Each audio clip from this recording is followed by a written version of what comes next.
28 दिसंबर 1968 को एक नौजवान कपल गाड़ी में अपनी पहली डेट पे निकला था। इनको प्राइवेसी चाहिए थी, इसलिए इन्होंने कैलिफोर्निया में हरमन लेक की तरफ गाड़ी मोड़ दी।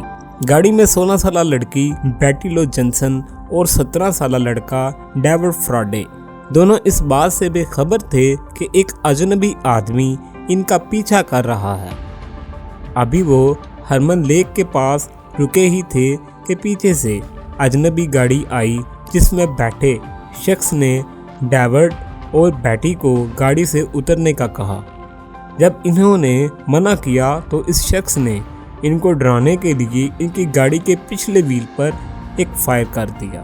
डर के मारे डेविड और बेटी फौरन गाड़ी से निकलकर भागे, जिस पर इस शख्स ने इन दोनों को गोली मार दी। डेविड को सर पे तो बेटी को 5 गोलियां इसकी पीठ पर लगी थी। इस सीन के बाद वो शख्स फौरन मौके से फरार हो गया। यही वो दिल दहला देने वाला वाकया था जिसने एक बदनाम ज़माना सीरियल किलर की तलाश की शुरुआत की।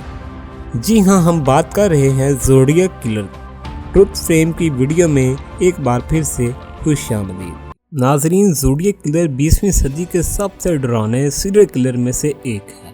1960 और 70 के दरमियान इसने अपने खौफनाक हमलों से पूरे सैन फ्रांसिस्को को डरा रखा था।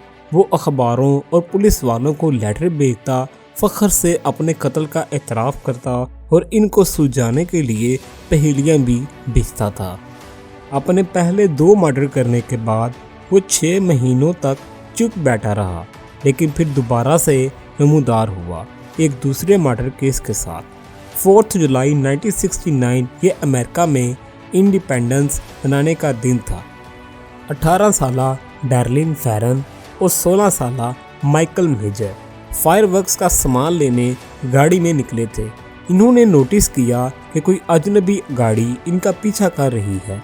गाड़ी को धोखा देने के लिए वो ब्लू रॉक स्पेरेंस पार्क की पार्किंग में टर्न हो गए, लेकिन पीछा करता अजनबी भी इनके पीछे ही पार्किंग में आ गया। पहले इसने अपनी गाड़ी इनके बराबर में लगाई, लेकिन कुछ सेकंड्स के बाद गाड़ी रिवर्स करके चला गया। ये देखते हुए डार्लिन और माइकल ने एक सुख का सांस लिया, पर यह सुख सिर्फ कुछ ही लम्हों का मेहमान था। अजनबी गाड़ी दोबारा से आई और इस बार इनकी गाड़ी का रास्ता ब्लॉक करके पीछे पार्क हो गई।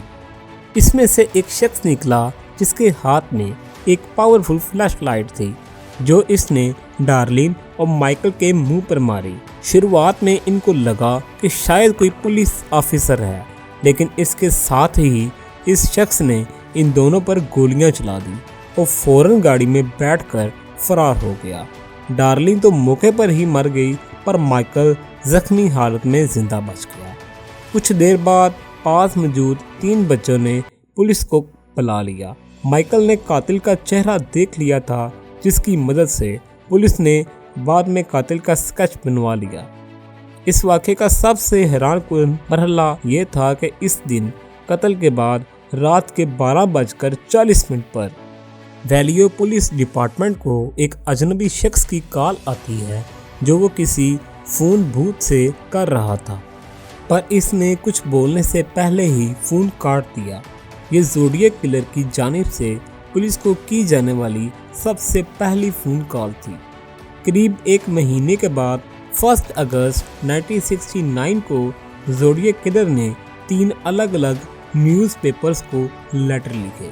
इसने लेटर में हरमन लेक में हुए मर्डर्स और इंडिपेंडेंस डे पर ब्लू रॉक स्प्रिंग्स पार्क में मरने वाली लड़की के कत्ल की जिम्मेदारी भी कबूल की। अपनी बात को साबित करने के लिए इसने कुछ ऐसी डिटेल्स बताई जो सिर्फ पुलिस को पता थी, जैसे कि कौन सी बुलेट फायर की गई, कितनी गोलियां लगी और विक्टिम्स ने कौन से कपड़े पहन रखे थे। लेटर के साथ ज़ोडिएक किलर ने एक इनकोडेड मैसेज भी साथ ही भेजा था और इसने डिमांड की कि ये साइफर अगले दिन न्यूज़पेपर में छप जाना चाहिए, वरना वो मज़ीद कत्लो-गारत करेगा।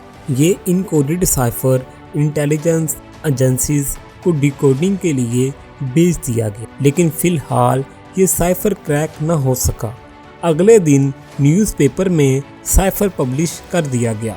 सैन फ्रांसिस्को से ताल्लुक रखने वाले एक कपल ने इस साइफर को इसी दिन क्रैक कर दिया।